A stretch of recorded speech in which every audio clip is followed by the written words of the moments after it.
Bunsong anak ni Carla Estrada at kapatid ni Daniel Padilla ni si Carmela Ford. Nag-celebrate ng kanyang ika-18th birthday. Napakabongga ng kanyang selebrasyon dahil sa mga dekorasyon pa lang ay napakaganda na. Happy birthday, Lala! Thank you!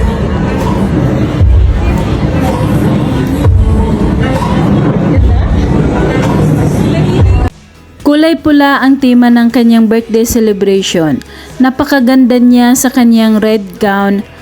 Nagmana kay Mami Carla niya ang kanyang kagandahan. Nababagay din sa kanya ang kanyang mahabang kulot na buhok.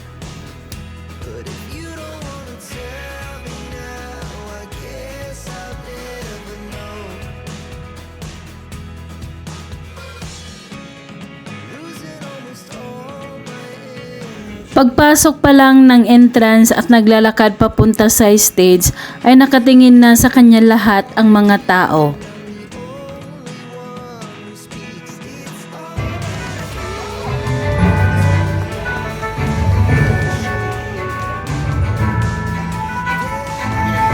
And once again, ladies and gentlemen, let's give her a round of applause. At pagtungtong niya ng stage, nag-highlight ang kanyang maladyusang ganda, lalo na't napapaligiran siya ng mga malaparaisong dekorasyon. A queen! Look at her! Take it all in, everyone! Yes!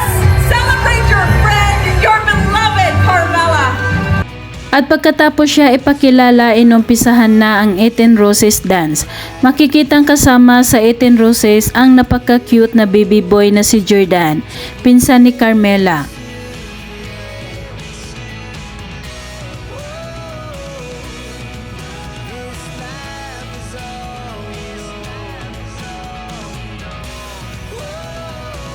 At sumunod naman, isinayaw siya ni Leon Barreto, anak ni Marjorie at Dennis Padilla.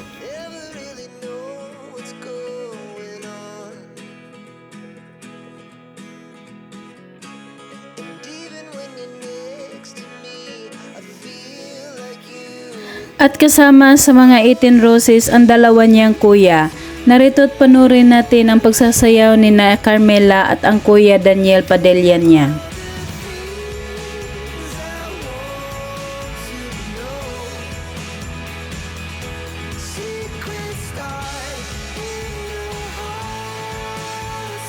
At narito naman ang sweet message ng kanyang nag-iisang ate na si Maggie.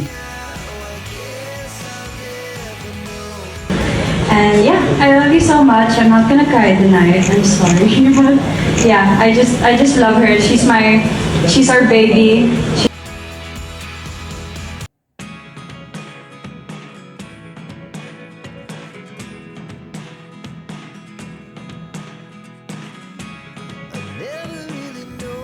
Matagumpay na naidaos ang naturang birthday celebration at naging masaya ang lahat.